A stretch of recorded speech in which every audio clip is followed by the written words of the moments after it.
জাতিসংঘের মহাসচিব অ্যান্তোনিও গুতেরেসের সাথে বৈঠকের আলাপচারিতা। গত সপ্তাহের 15ই মার্চ জাতিসংঘের মহাসচিব অ্যান্তোনিও গুতেরেসের বাংলাদেশ সফরকালে তিনি জুলাই বিপ্লবের যোদ্ধা ছাত্রনেতাদের সাথে বৈঠক করেন। সেই বৈঠকে জুলাই গণঅভ্যুত্থানের অন্যতম অংশীদার ও নেতৃত্বদানকারী ছাত্র সংগঠন বাংলাদেশ ছাত্রপক্ষর দুজন প্রতিনিধি যথাক্রমে কেন্দ্রীয় যুগ্ম আহ্বায়ক আকিব হাসান ও যুগ্ম প্রশিক্ষণ বিষয়ক সম্পাদক ফারজানা আক্তার মিতু অংশগ্রহণ করেন। সে সময়ে ছাত্রপক্ষের প্রতিনিধিরা জাতিসংঘের মহাসচিবকে বলেন, স্বৈরাচারী আওয়ামী লীগ নিজেদের ক্ষমতা টিকিয়ে রাখতে বাংলাদেশে গণহত্যা সংগঠিত করেছে। জুলাইয়ের প্রায় 2000-এর অধিক ছাত্র জনতার শহীদ ও 30,000-এর অধিক জুলাই যোদ্ধা আহত হয়। অনেক শহীদদের লাশ খুঁজে পাওয়া যায়নি। আমরা জুলাই পরবর্তী নতুন এক বাংলাদেশের স্বপ্ন দেখছি, যেখানে প্রত্যেকে নাগরিক অধিকার নিশ্চিত হবে, কোনো প্রকার বৈষম্য থাকবে না। রাষ্ট্রের প্রতিটি প্রতিষ্ঠান এমন হবে যেন দুর্নীতি, স্বজনপ্রীতি নয়, মেধার ও দক্ষতার ভিত্তিতে নাগরিকদের মূল্যায়ন করা হবে। নতুন বাংলাদেশ বিনির্মাণে জাতিসংঘের সহযোগিতা আমরা প্রত্যাশা করি।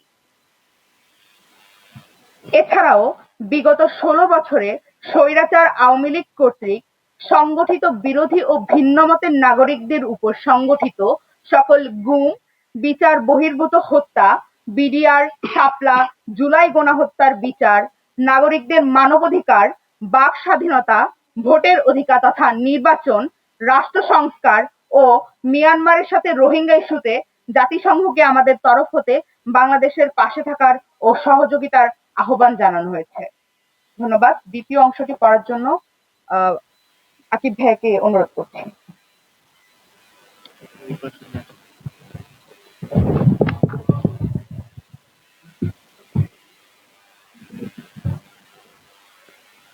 আসসালামু আলাইকুম সাংবাদিক বন্ধুগণ, শ্রোতৃবৃন্দ।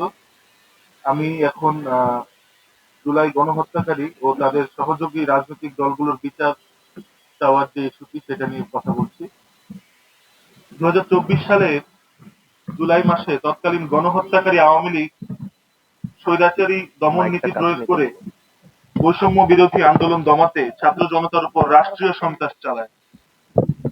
আন্দোলনরত শিক্ষার্থী ও সাধারণ জনগণের উপর নির্বিচারে গুলি চালানো হয়। জাতিসংঘের প্রতিবেদনেও জুলাইয়ের পতিত স্বৈরাচার কর্তৃক সংগঠিত গণহত্যার বিবরণ উঠে এসেছে। সে সময়ে সরকার দলীয় ছাত্র সংগঠন পুলিশের সহায়তায় ক্যাম্পাসগুলোতে রণক্ষেত্রে পরিণত করেছে। ঢাকা, চট্টগ্রাম, রাজশাহী, খুলনা সহ বিভিন্ন জায়গায় ক্যাম্পাসগুলোতে সংঘর্ষ ও নিরীহ ছাত্র জনতাকে গুলি করে হত্যা করা হয়। আমরা জুলাইয়ে আমাদের অনেকের ভাই বোন, বন্ধু, সহপাঠীদের হারিয়েছি। স্বৈরাচার কর্তৃক সংগঠিত এই অপরাধ সমূহকে বিশ্ব মানবাধিকার সংস্থাগুলো মানবতার বিরুদ্ধে অপরাধ হিসেবে অভিহিত করেছে। স্বাধীনতা পরবর্তী বাংলাদেশের ইতিহাসে এর থেকে নৃশংসভাবে কোনো গণ আন্দোলনকে দমন করা হয়নি। আমরা এই লড়াইয়ে আমাদের সহযোদ্ধাদের হারালেও অভ্যুত্থান পরবর্তী সরকার আমাদের হতাশ করেছে। পরিতাপের বিষয় এই যে জুলাইয়ের খুনিরা এখনো মুক্ত আকাশের নিচে ঘুরে বেড়াচ্ছে। কেউ বা আশ্রয় নিয়েছে প্রতিবেশী দেশ ভারত ও নেপালে। দেশের ভেতরে ঘাপটি মেরে আছে শত শত খুনি। শহীদ পরিবারগুলো মামলা করে আতঙ্কে দিনাতিপাত করছে। প্রতিনিয়ত তাদের হুমকি দিচ্ছে গণহত্যাকারীরা। তবুও আসামি গ্রেফতারে কার্যকর পদক্ষেপ নেওয়া হচ্ছে না, যার আদায় স্বরাষ্ট্র উপদেষ্টা ও সরকার এড়াতে পারে না। বিচারের অপেক্ষায় আছে শহীদ পরিবারগুলো। স্বৈরাচারী শেখ হাসিনা ও তার সহযোগীদের আন্তর্জাতিক আদালতে দ্রুত বিচার করে সর্বোচ্চ শাস্তি নিশ্চিত করতে হবে। আমরা দেখতে পাচ্ছি স্বৈরাচারের আস্ফালন। তাদের এদেশের মাটিতে কোনো স্বৈরাচারের ঠিকানা হবে না। জনগণের রক্ত বৃথা যাবে না। রুখে দাঁড়াবে ছাত্র জনতার বাংলাদেশ। এটাই বাংলাদেশ ছাত্রপক্ষের কামনা। এখন আসি ফিলিস্তিনের হামলার ইস্যুটি নিয়ে। দখলদার ইসরায়েলি বাহিনী কর্তৃক এই মুহূর্তে ফিলিস্তিনের গাজায় গণহত্যা চলছে, অথচ গাজায় ইসরায়েল ফিলিস্তিন সংঘাতকে যুদ্ধ বলা হচ্ছে। আসলে তা মোটেও যুদ্ধ নয়, বরং ইসরায়েল কর্তৃক ফিলিস্তিনের জনগণের উপর গণহত্যা বলে আমরা মনে করি। যুদ্ধে সৈন্য মারা যায়, সামরিক ক্ষয়ক্ষতি হয়, গাজায় মরছে সাধারণ নাগরিক, নারী, শিশু, বৃদ্ধ, আর পুড়ছে জনবসতি। হাজার হাজার সাধারণ মানুষ মেরে ৮০ ভাগ ঘরবাড়ি ধ্বংস করা যুদ্ধ নয়, যুদ্ধের ছদ্মাবরণে এটা গণহত্যা। গত ৭৫ বছর ইসরায়েল যুদ্ধের নামে গণহত্যা, নব্য বর্ণবাদী আগ্রাসন, জাতিগত নিধন চালাচ্ছে ফিলিস্তিনে, যার সর্বসাম্প্রতিক হিংস্রতম পর্যায়ে চলছে গাজায়।